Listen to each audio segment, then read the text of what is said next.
would you say if I said that I could bring them back? I guess I'd say I never thought of that. Well, alright, hold tight, you might wanna stand back, because one small John is coming intact. St. John forward, spitting out some more words, fully intact, jacked, ready to rap and attack. Small John on your lawn, living like a gnome, hit you with my lyrics like a bullet to your dome. Tonight when he comes up here, he's either gonna kill or he's gonna suck. But there's no in between for Mr. John Forward.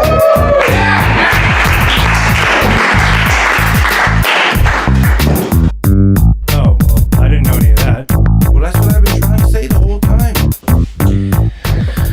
Hello, welcome to St. John Forward Radio. I'm your host, John Forward. I've got a good show prepared for you today.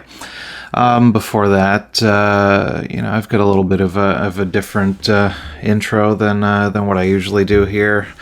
I actually recorded. There's going to be a very seamless transition into a previously recorded segment, but I wasn't feeling like talking comedy or politics, even though we just had a No Jokes Barred show coming up, U.S. presidential election drama. But that's not what we're going to talk about today. I just got home from a family event, and I'm feeling like a human being instead of a comedian or an edgelord or an anarchist at the moment. So let's seize the moment and catch some genuine human emotion coming from John Forward, which doesn't happen very often. I just got back from my nephew's first birthday party. This is my first time meeting my nephew, and that was fun. I have a younger brother, technically a half brother, but I don't know. That seems like a shitty way to put it. He's my brother. We aren't super close because younger.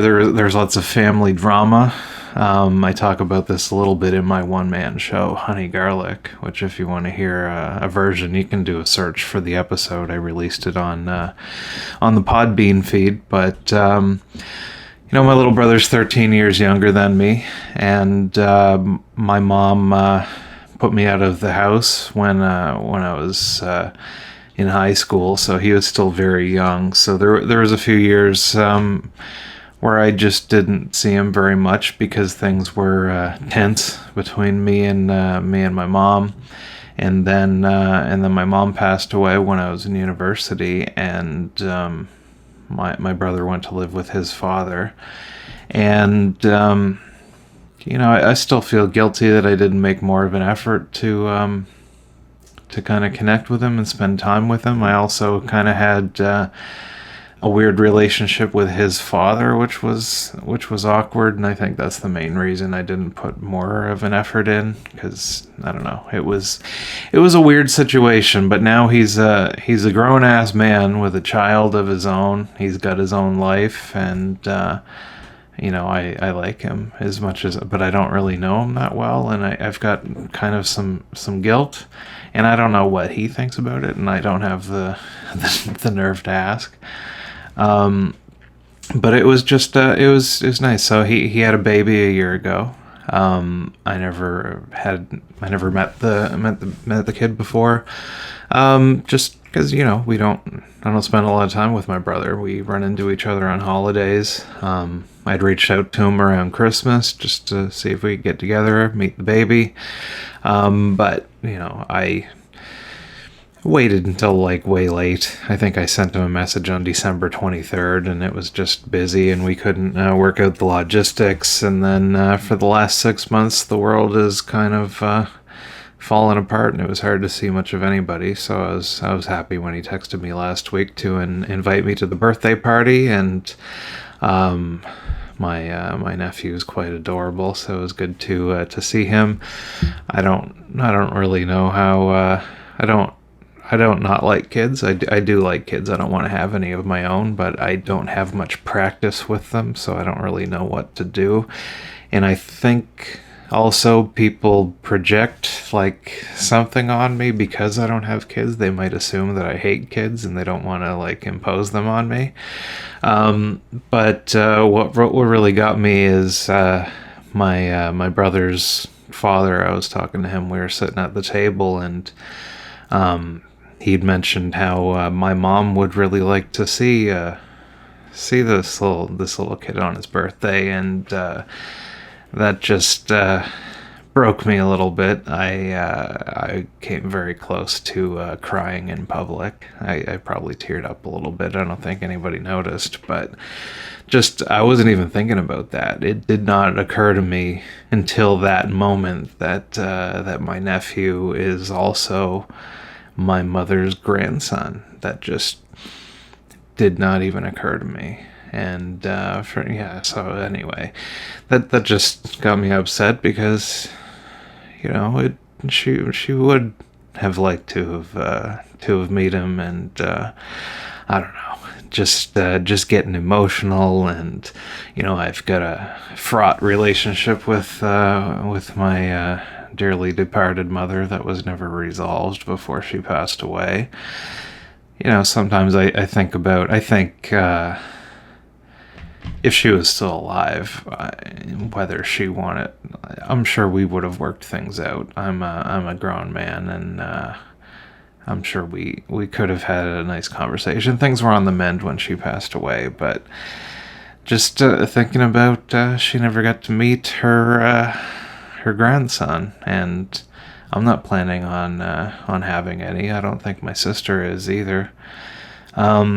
So that was just a thing. I was thinking, like, maybe I should go out and visit my mom's gravesite. I haven't been there since, I think I went there once the year after the funeral. But I don't know. I'm scientifically minded. I think, you know, once you're dead, the lights just get shut off. I don't think she's watching down from anywhere, and you know, that grave is just a symbol. It's just, there's a rotting corpse under the ground. It's not, my mom is not there. The body that she once had is, I don't know, it's in the ground. But, you know, I don't know. I was thinking maybe I should go find it. I don't know where it is exactly. I know what cemetery it's in, and maybe a general, like, this is almost 20 years ago that she passed away.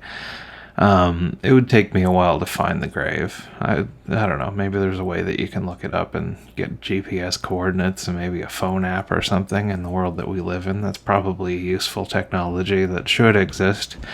Patent pending if it doesn't. But yeah, just been thinking about family stuff, and I don't know. My brother asked me about, you know, what my sister's been up to, and I didn't really have an answer because I don't talk to her much either. That's a more on purpose situation. She's, you know, we've also had a rough relationship, and you know, she makes an effort. I get the occasional I assume drunk message on Instagram when she's looking through an old photo album or something and feels nostalgic. I'm still, you know, there's a lot of bad memories associated with my sister, so I'm very reluctant to forgive and forget, even though I know that I should. But you know, I've tried in the past and have been burned, so I'm reluctant. But you know, everybody deserves another chance, not even just a second chance, maybe a third, fourth, or fifth. And I don't know, I should be better. Treasure the people around you, everybody. That's what I'm saying, I guess. And so don't mind the couple of glitches that probably happened in the transition there, and get ready for I'm gonna do a solo review. Was working on a Grindhouse series of movie reviews for Halloween with Brian Godso, but he's been a busy boy and I didn't want to overlap, so I'm gonna break the mold. I'm gonna watch the Texas Chainsaw Massacre remake from, I don't know, 2002, 3, somewhere in the early 2000s. I haven't watched this in quite a while, so I'm looking forward to it, and I will be back to talk Texas Chainsaw after this.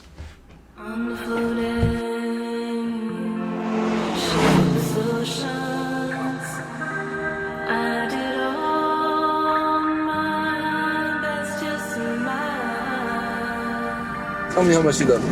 How much? That much. That much? This much. That much.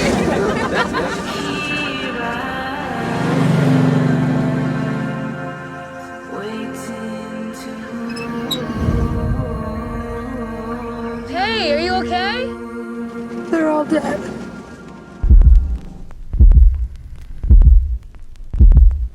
It's a bad man. I'm gonna have to call the cops, I guess. Excuse me! What the hell was that? What? I just saw something. Alright, that's it. If somebody's out there, just come on out! What is that? The hitchhiker. What were they all doing here? What the hell are you doing in my house? You're gonna die.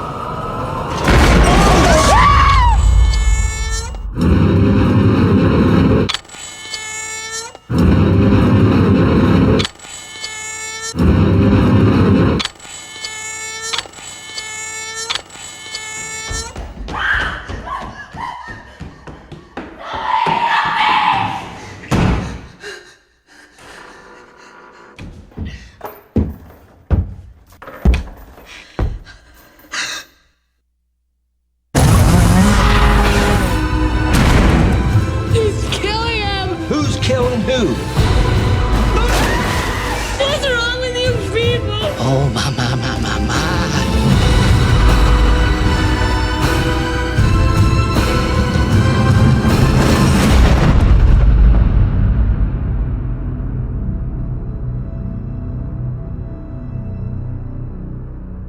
Welcome back to the show.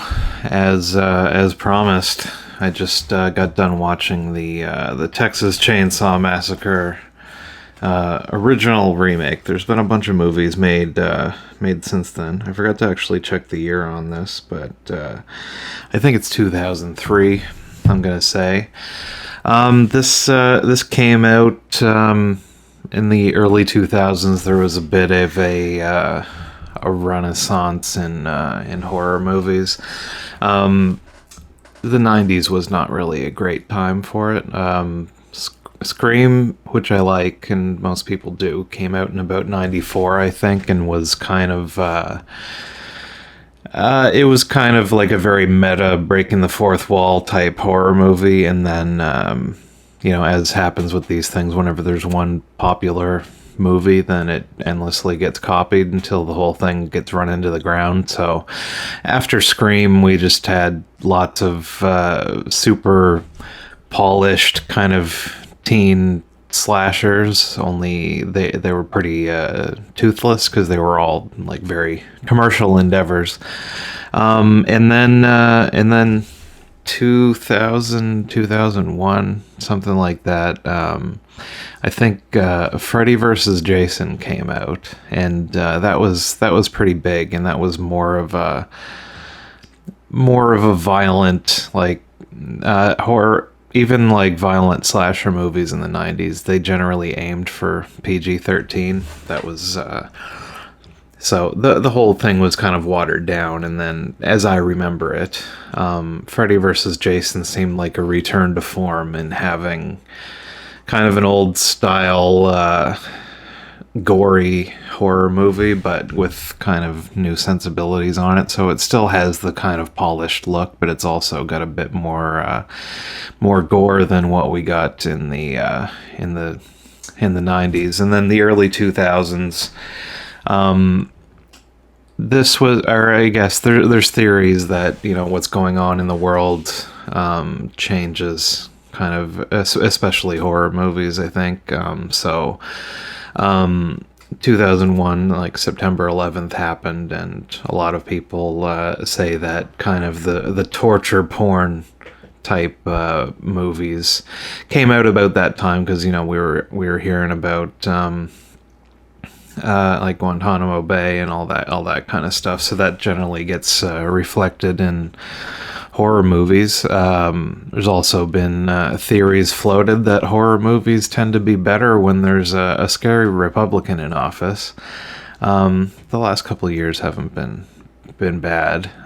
Honestly, off the top of my head, I can't think of a lot of great horror movies that came out during the Obama years, but I could put 1 second of research into it and maybe find out otherwise. But definitely in the Bush years, people were afraid torture was happening. There was also a big glut of remakes that happened. I'm not sure where this one lands. I don't know if this was the beginning of it, but I was going to say there was lots of French horror movies that were starting to get popular around this time, which I think influenced kind of the American market. Movies like Inside was the first big one. That was one that had a lot of hype.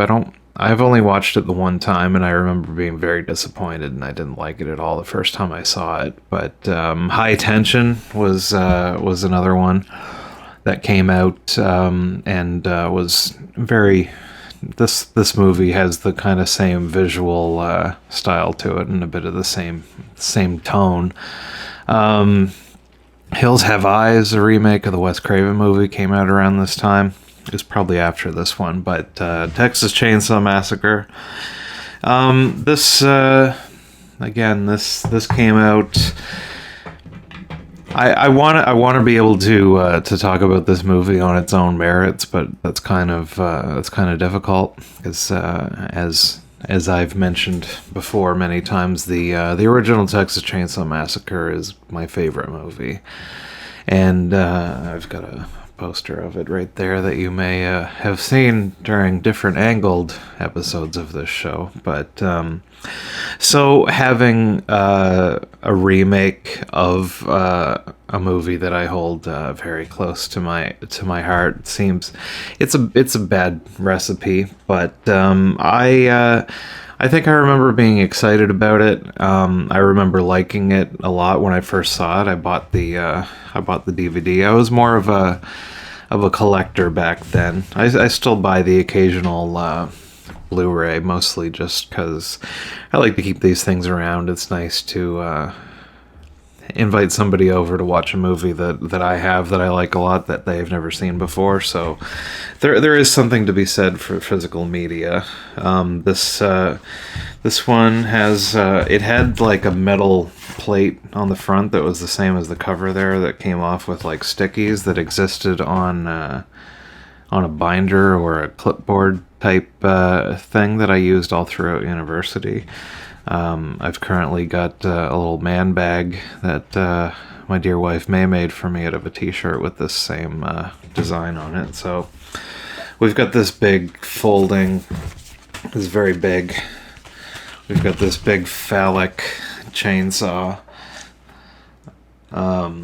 And 2 discs with lots of bonus features. I don't remember if I probably have watched these at some point, but we've got 2 discs. We've got the main movie on DVD 1 and most of the special features on 2.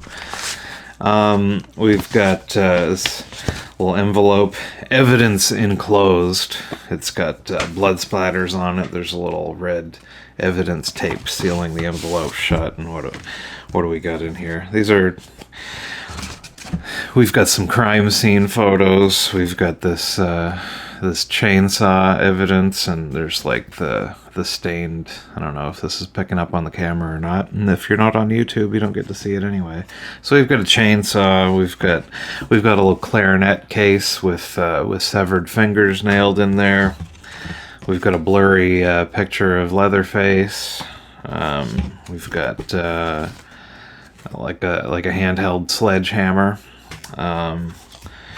bags of teeth, scratches on a concrete wall, broken glasses with some goobers on it, and this appears to be a piece of somebody's face, and there's an eyelash attached to it.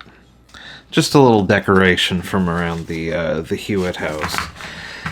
So as a remake of my favorite movie, the Texas Chainsaw Massacre. It doesn't really compare. I like this movie well enough, and it does. Like, I can't just say that they should, like, if this wasn't a Texas Chainsaw Massacre movie, that I would like it, because it does. It's not really something that would stand at its own, that they just kind of threw Texas Chainsaw Massacre name on it. It's very obviously trying to do a repeat, but it's fine. Some other ones, like a lot of the ones that I mentioned, The Hills Have Eyes, I think is really good. I'd almost say The Hills Have Eyes remake is better than the original one, but I don't know how strongly I feel about that, but that's my gut instinct. The Dawn of the Dead remake, actually, that might have been the one that kicked off this whole thing. That one, I haven't seen that one in a really long time either. I just got a text message from the government. Let's see what's going on here. This is a bilingual message from the government of Canada. Download the COVID alert app. Maybe later, government. I'm doing a show here. So yeah, Dawn of the Dead, which was fine. Also, I remember liking it at the time, but again, as a comparison to the original Dawn of the Dead, it's not. I'm not really sure how to put my finger on it. It doesn't. Like, it amps up the kind of brutality of the old ones, but kind of removes any of the, I want to say, social commentary from it, especially for the Dawn of the Dead one. I'm not sure how much, I don't know. The original Texas Chainsaw Massacre, there's some in there, but it's not like a bigly social statement type movie. But we've got this. We've got a new cast of. This takes place in the 70s, as we know, because we've got Sweet Home Alabama playing on the soundtrack when we meet these kids. They're driving in their van down the Texas highway on their way to a Lynyrd Skynyrd concert. It opens in a different way. The original opened with just, it has that weird, I'm not going to try to imitate the noise, but the classic, like, it's supposed to be like a flash bulb and like sound. This one, it's got a couple of those hidden in there, but we open this movie with some footage from a crime scene, which is the Hewitt house, which is the house from the movie.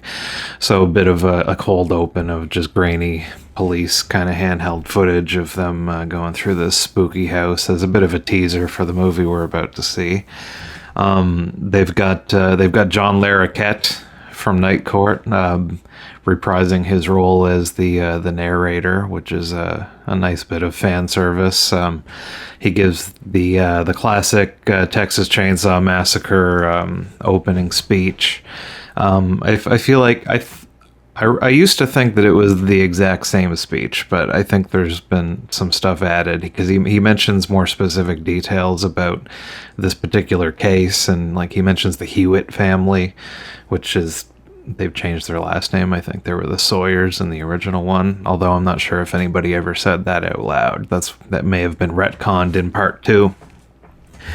But yeah, we've got the cops going through the house, and especially into the basement, and seeing, various evidence of gross things, or gross things around the house, just as a bit of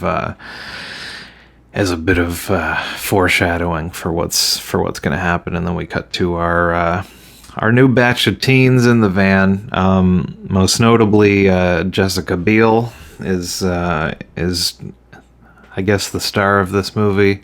Her boyfriend, who's driving the van, he's the only other one of the main kids that I've seen. I don't know what his name is. I remember him from 6 Feet Under, and I think he was just kind of a character who was around in the early 2000s. He's driving the van, and then we've got the kind of he's not really a nerd. He's wearing glasses, but he's kind of the odd man out because he's not there with a chick, but with a weird little mustache and kind of a white guy afro. And then there's kind of the handsome blonde dude who we meet making out with some girl that they had met up with the day before on their travels. So that's how we set it up. So when I went to this movie, when I originally saw it, I don't think I was of the mindset like, oh, hey, they're gonna ruin my favorite movie. I don't really see these things as that. This is just another attempt, and honestly, most of the Texas Chainsaw Massacre movies, and there have been many, are complete garbage. So there wasn't really a high bar to meet. The first one, obviously, amazing. The second one, I really like Texas Chainsaw Massacre 2. It's not at all the same kind of movie as part one, but it does its own thing, and it's made by the same people, and it's really kind of like a campy 80s slasher. Like, it's just fun, which is not a word that I would use to describe the original one. And then part three, which is called Leatherface, is just absolute dog shit. I haven't watched that in a long time either, but it's a mess, and that one was notorious for lots of studio meddling. So the version of it that I have seen, that everyone else has seen, is some gnarled edit of the original thing that was just kind of churned out by the studio. Not that anybody really claims that the original movie would have been good if not for the studio meddling. And then Texas Chainsaw Massacre 4, The Next Generation, was so bad that they didn't even put it out when it was made. It just sat on a shelf until Renee Zellweger and Matthew McConaughey became famous, and then this whoever owned the movie realized that they have a movie sitting on their shelf starring two very bankable actors. So they put that one out, and it's silly, not much fun, but I think it's better than part three. And then I don't think there was anything for a while until this one, and then there was a prequel to this one that came out. I think that was in the same universe with some of the same characters as this one. They never did a sequel, even though this one kind of sets it up. I don't think that they have. And then there was Texas Chainsaw Massacre 3D, which I remember thinking wasn't bad. I haven't seen it since it was in the theater. That one kind of attempted a weird thing where they tried to recreate the original Texas Chainsaw Massacre and show the police arriving at the house and having a bit of a back and forth, where in this one picks up right where the original left off. It was setting itself up like that, not entirely successfully.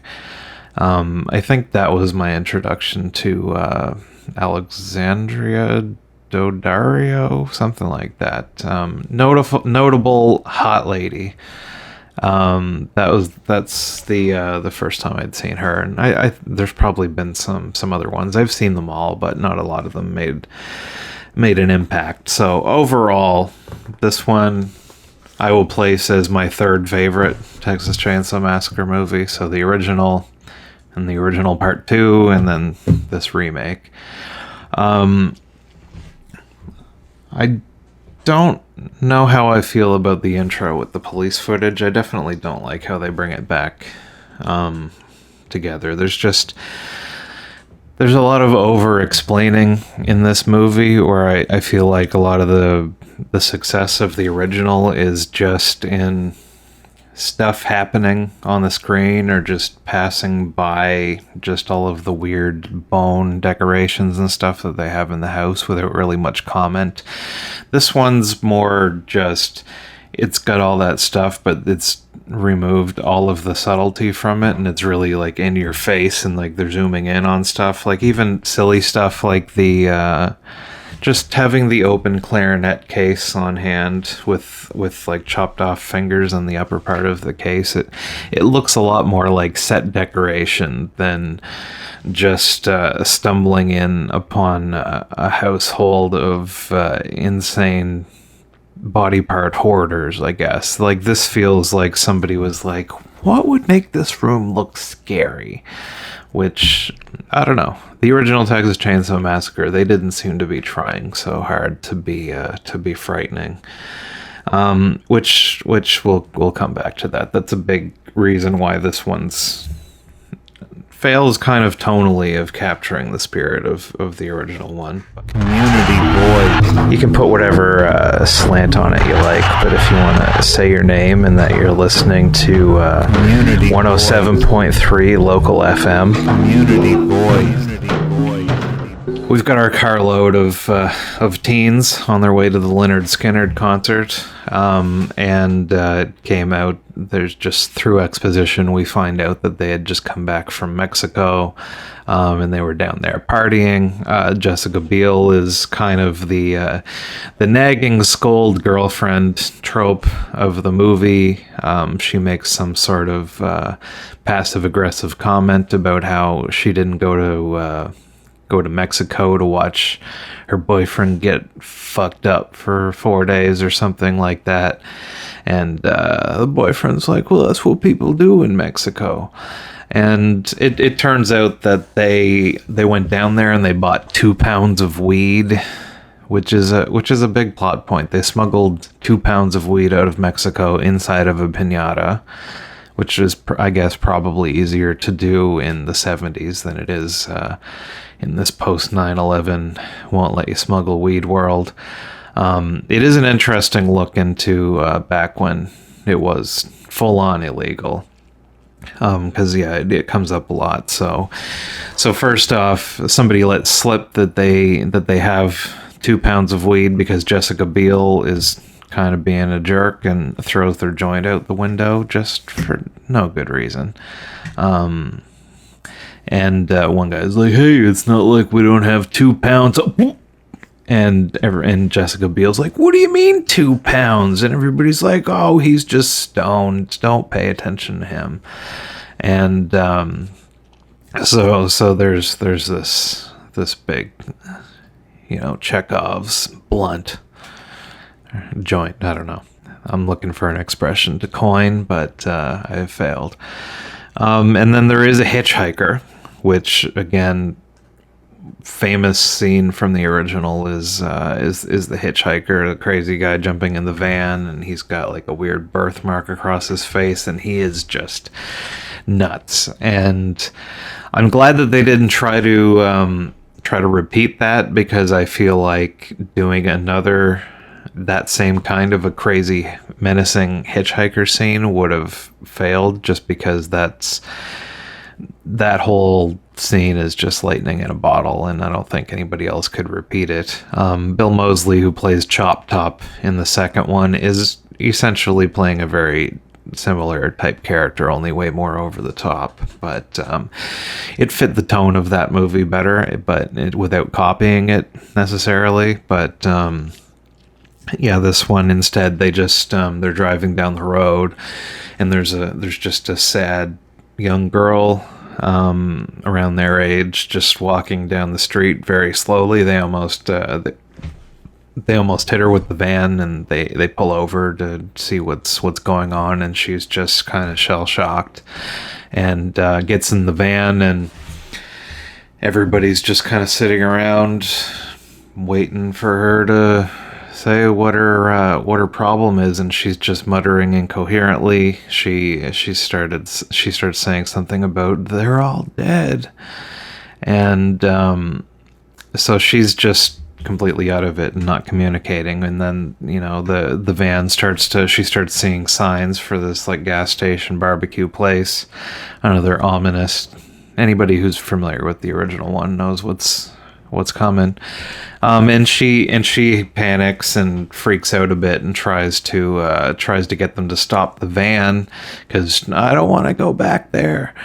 And so because she's just escaped a bad situation, and she feels like she's being brought right back in, and she tries to stop it, and at this point she just decides, I'm not going back in there, and she has a revolver in a private area, it seems. They don't really explain that, but she just pulls it right out of the holster, and puts a gun in her mouth and blows her brains out the back window of the van, which is a pretty effective scene. That's something that's it serves the same purpose as the original one, where it draws these unsuspecting people into the world, and bad things are going to happen as a result of it. So the beginning of the movie is just them dealing with this girl who shot herself in the head in the van, which creates an almost accident, and the piñata breaks open, and Jessica Biel sees all the weed, and she's mad and like, please tell me we didn't go to Mexico to buy weed. And so anyway, the obvious solution, they decide a girl just blew her brains out in her van. We've got to call the police. And the two guys are like, dude, we've got weed. We can't call the police. In which case the main guy, Jessica Biel's boyfriend, takes the piñata and throws it into the whatever, off to the side of the road, and the two guys are mad, like, dude, you can't just throw it away. Like, the 2 pounds of weed everybody is making a huge deal about. They smuggle this out of Mexico, and like Jessica Biel's boyfriend tries to, once she finds out about the weed, tries to console her by saying, I did it for us, baby, so that we could start a life. Like, I don't know what kind of a profit he was gonna make off of 2 pounds of weed in the 70s, split between 3 people. Like, I have no idea what the street value would be, but I imagine even if they got this 2 pounds of weed for free in Mexico, I don't know if that's like enough for a down payment on a house. But everybody's acting as if this is their huge opportunity, and are almost willing to just I don't know. I feel like somebody blows their head off in your van, and priorities probably should change off of the weed, which is Jessica Biel does some nagging again in this scene. This time justified, though. Let's throw away the weed if somebody blows their head off in the backseat of the van. Very reasonable assessment.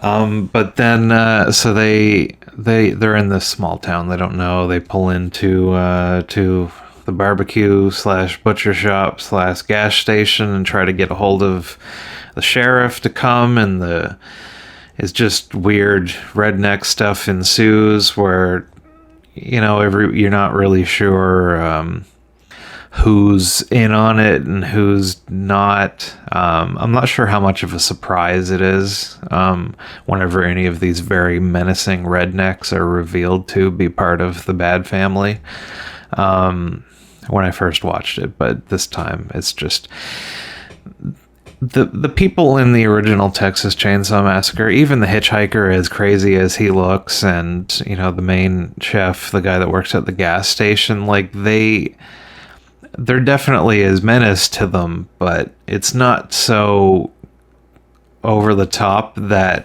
just a regular city person passing through wouldn't just be like, yeah, this guy's a weirdo, but he's just like a regular redneck one. Like, these people are over the top. Well, maybe not the old lady in the store, but she calls the sheriff and charges them 2 cents for the privilege, and the sheriff is out over at the old Crawford mill, so they want the kids to drive out there, and they're like, we're not driving around with a dead body, and they're pulling kind of the big city kids just feeling like entitled, expressing their white privilege, if you will. But the old lady's like, I don't care what you do. But anyway, they end up going over to the old Crawford mill, and sheriff's not there, and then two of them split off, and we get to the new chainsaw house, which is, this house is much more imposing than the house in the original one. Like, the original one just looks like a regular old country farmhouse. that hides evils within. But this looks like a fortress full of chainsaw wielding maniacs. It's very imposing. There's big like beams, and the house is very boxy. It looks kind of like a redneck prison. And so Jessica Biel and her boyfriend go, and they're going to this house which is near the Crawford Mill, so that they can get in touch with the sheriff. They're greeted by what was it? They're somewhere, and there's some weird little redneck child boy scurrying around in the things that point them in the direction of the sheriff's house, who's home getting drunk, is what he tells them. And they're pissed, so they have another argument about whether or not they should just dump the corpse and take off. If the old sheriff don't care, why should we? Just a bunch of snotty city kids ready to be murdered. So anyway, they split apart and they go to the evil house. Jessica Biel meets the scariest redneck old man.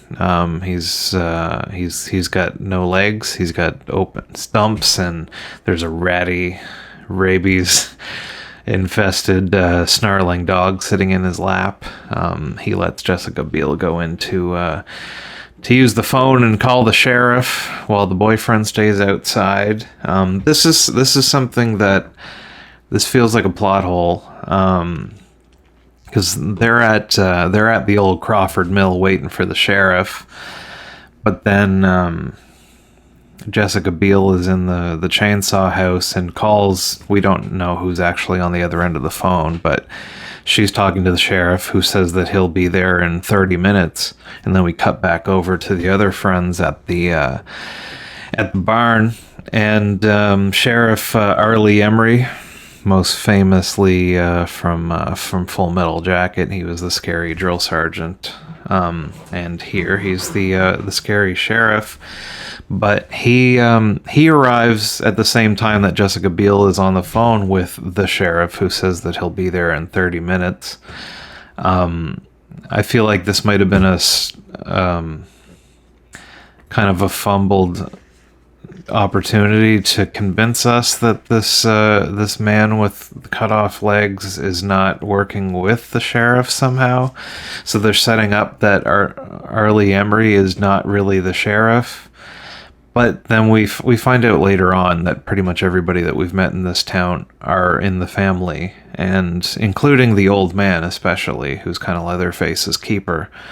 We find out. So I still don't know who Jessica Biel was talking to, who said that he was the sheriff and he was going to be there in 30 minutes.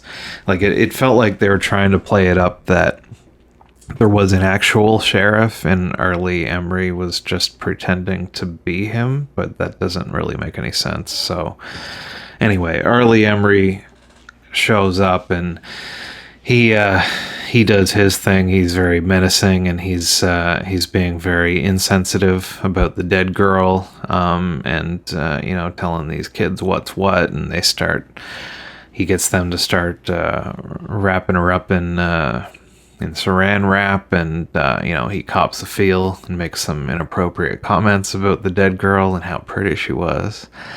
And these kids are just putting up with it, and we're cutting back and forth from this, and Jessica Biel in the house. Then the old man with no legs, as Jessica Biel is leaving, she's like, "Oh, come back here and help me," and he's like on the floor in the bathroom, having emptied out his what's that called? When you have to poop out of a tube into a bag. Anyway, his colostomy bag. He was emptying that out into the toilet, and he's sitting on the ground, and he's asking Jessica Biel to help him up, but the whole time he's just like looking off to the side and like grabbing her butt while she's trying to pick him up.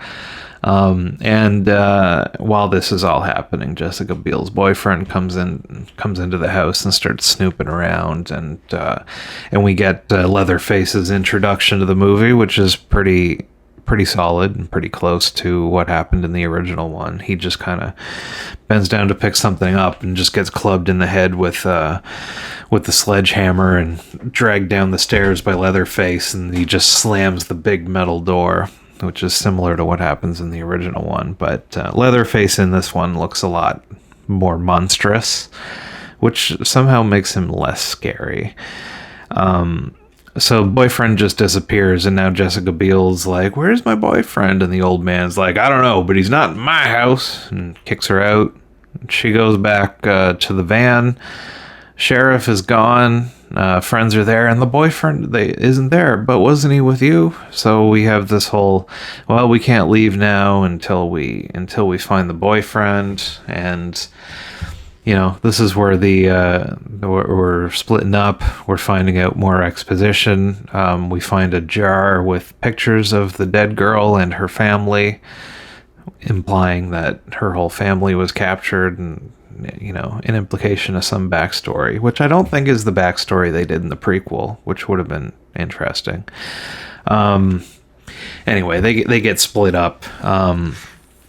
We're just meeting different rednecks who are all, I really think every character that we meet in this movie is part of the crazy Chainsaw family. We've got creepy kid Jedediah, who they have to scold him like, hey, you stop that and get out there, because he's like poking at the dead girl with a stick in the van.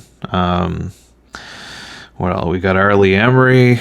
We confirm that the lady in the store who put her in touch with the sheriff was part of it. Who else? We've got the two weird ladies in the trailer who are taking care of the stolen baby, who is like the little sister of the girl that shot herself, I think. That whole scene with just, there's like the big fat lady and the skinny lady, and the big fat lady is just saying lines. I think she only exists so that they could put creepy stuff in the trailer. Like I can picture the trailer for this movie cutting to the fat lady going, my. And yeah, so there's lots of just, run and stop, and oh, I'm safe now. Oh, here's some friendly rednecks. Oh, they're bad too. Run away, scream, At one point, Arlie Emery ends up back at the van. I'm not really sure why. And he finds a roach in the ashtray, and none of these kids have realized that anything is going on, but he like loses his mind at the weed and gets them out, and they've got like they're laying face down in the dirt, and they're freaked out, but it's also weird, especially in this age of, you know, police brutality and stuff, that they're like, oh no, we are in trouble now, we did a bad thing because there's weed in the thing. And anyway, he gets one of the kids to like reenact the murder and makes him put his gun in the mouth and do the old thing where the bad guy gives the good guy the gun, and then the good guy gets brave and turns the gun around on the bad guy, and then click, and yeah, there's that whole thing. So there's lots of nods to the original one. Like I said, the Leatherface introduction and the slamming of the door was pretty similar. There's a famous dolly shot in the original Texas Chainsaw where it starts and she's sitting on a swing, and the camera starts out behind her and just kind of pans down behind her, like under the swing and through, and follows her, just kind of like a butt shot tracking. That's something that I've watched some documentaries about the movie. That's like a big shot that they came up with on the fly, and that was the company that was paying to have the movie made only would let them do specific shots that they had planned for. So that one was kind of an improvised one. And they try to repeat that in this one with Jessica Biel, but it's not as good. It's just a shot of her butt walking without any of the kind of artistry of the original one. What else do we have? We've got somebody being hanged on a meat hook, which was a notable thing. But this one, along with everything, like a big way that this kind of messes up the tone is that there's just it's too in your face. There's lots of like banging and loud noises and jump scares and like a very heavy-handed score. Like you always know when the bad scary part is happening because there's like thumping like timpanis and violins and all kinds of stuff. So having like with the scary music, having the person hung on the meat hook it's not as scary as the casual cruelty of the original, I guess is how I would put it, where it's just the only sound that you hear is like the screaming girl, or is it a guy in the original? But just Leatherface just, oh, I'm gonna get this out of the way, and just hangs a person on a meat hook just as if they are moving a hunk of meat. And it's very cold and indifferent. What else do we have? Yeah, the ending has a bit of like there's a scene where Leatherface kind of falls and cuts his leg a little bit and does like a yelp. We've also she jumps into a passing transport truck guy coming, which is kind of like the original one, but this one again with the music, that's something that they do in movies to make it scarier. In a lot of movies, without a good musical score, the mood just doesn't work there. But it's a weird combination. The original Texas Chainsaw Massacre, where there's really crazy stuff happening on the screen, but you don't have the extra level of artifice. That's why they say that it's like documentary style and it feels more real. The original is not really documentary style. It's not like people are talking to the camera and stuff. And there is some like really interesting shots, like the famous dolly butt shot. But it just having like the music and the sound effects and all that stuff, it just adds like an extra layer of gloss, even though this movie just looks disgusting from top to bottom. It takes you out of the movie. It feels more like watching a movie than just seeing something terrible happening. There is like one scary chasing through the woods scene in the original. This one, the whole end of the movie is lots of Jessica Biel screaming and running through the woods and runs into the meatpacking plant. A lot of it happens at night though, which it's so scary in Texas Chainsaw Massacre, the original, because you're seeing something horrible that you're used to seeing in the dark as kind of an artificial scariness. This is just right out in the open. And to go back and be like, all right, now let's make it dark, which is just, it's not as effective. Throughout this whole movie, Jessica Biel is our main character. She's the final girl. And there's even a scene at the end where when she does get picked up by the guy in the transport truck, she's kind of calling back the hitchhiker scene where she's the traumatized girl that got picked up on the road and is just muttering incoherently about everybody being dead and not wanting to go back. And she even makes a grab at the steering wheel when she sees the barbecue sign coming up. But Jessica Biel's not as good of an actress as whoever it is that played that hitchhiker that I don't know if she's ever been in anything else. Probably, but I didn't recognize her. But this movie can't really decide if Jessica Biel is the kind of naggy, scold girlfriend in danger, or if she's like the resourceful tomboy. They kind of try to have it both ways here. They've got her picking locks and hot wiring cars and stuff, and but also making a lot of bad decisions that put them in the situation that they're in. But yeah, she's not a great actress. And then I think they try to turn her into Ripley in the end, where she's escaping from Leatherface and runs into the meat packing plant, which is just all the lights are on and the doors are unlocked, no problem, and hides in a locker until Leatherface goes into the wrong locker. It's just a pig in that locker, guys. And she comes out and like Leatherface is coming at her with his chainsaw, and she somehow, with 3 chops of like a meat cleaver, hacks off his arm, and he drops the chainsaw, and then she escapes. I have never tried to hack through a big hunk of meat with a cleaver, but I feel like it would require more than 3 chops. But anyway, Jessica Biel cuts that arm clean off and runs away, and then we go back to the movie ends with, we get to see the rest of the police crime scene video from the opening, and we see the cops kind of searching around in the basement of the Hewitt house, and then big noise, and we see a blur of Leatherface having killed the police, and so he's still at large.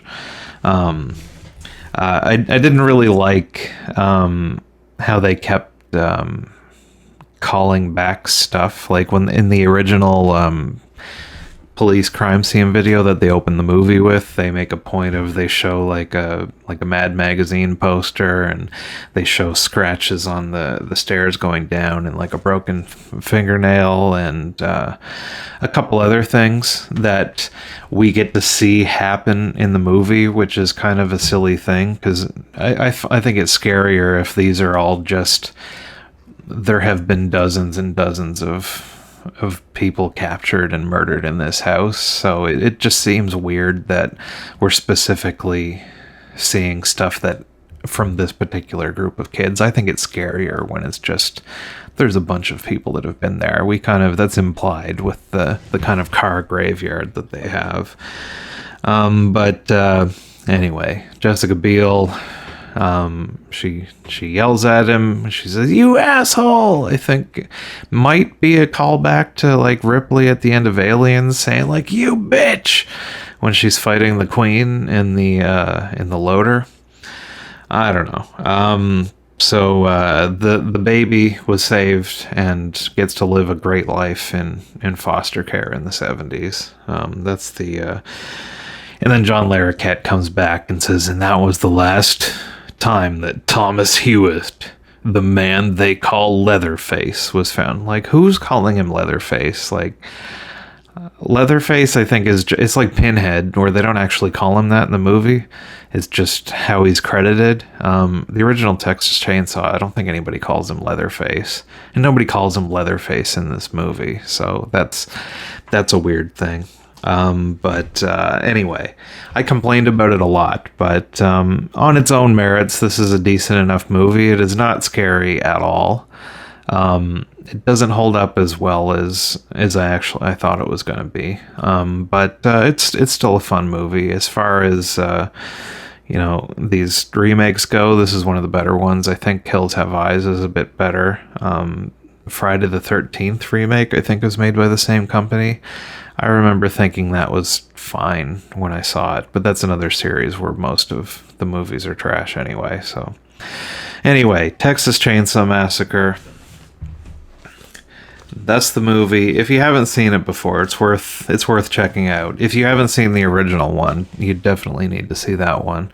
If you haven't seen either and you plan on watching both, I would suggest you maybe watch this one without the context of the original, is probably a lot better. So I would watch the remake first and then see how it's supposed to be done. But so